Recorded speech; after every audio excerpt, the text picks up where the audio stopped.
ఈరోజు శ్రీరామనవమి సందర్భంగా రామదాస కీర్తన ఒకటి వినిపిస్తాను. దీనదయాళు దీనదయాళు.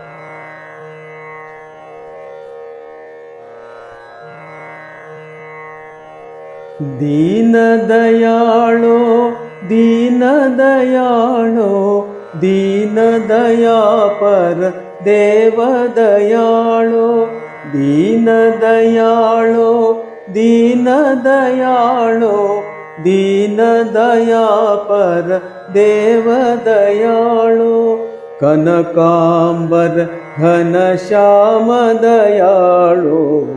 सनकादि मुनिजन विनुत दयाळो दीनदयाळो दीनदयाळो दीनदयापर देवदयाळो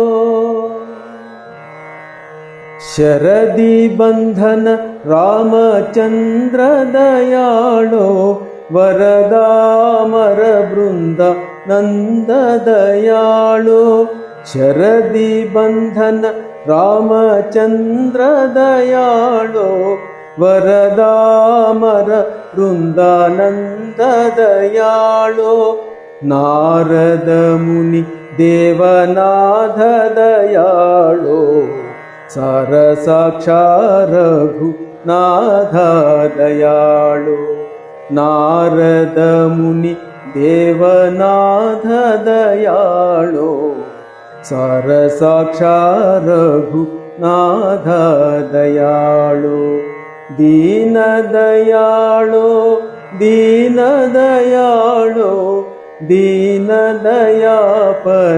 देवदयाळो दशरथसुत लोकाधार दयाळो पशुपति श्रीचाप भंग दयाळो दशरथसुत लोकाधार दयाळो पशुपति श्रीचाप भंग दयाळो वरभद्राद्रि निवास दयाळो अर्चित श्रीराम दास दयाळो वरभद्राद्रि निवास दयाळो अर्चित श्रीराम दास दयाळो दीनदयाळो दीनदयाळो दीनदयापर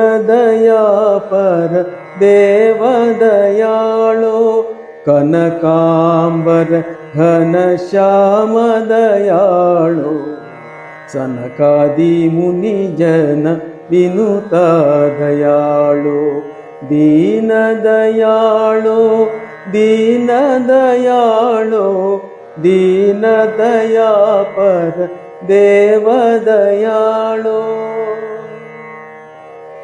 धन्यवाद.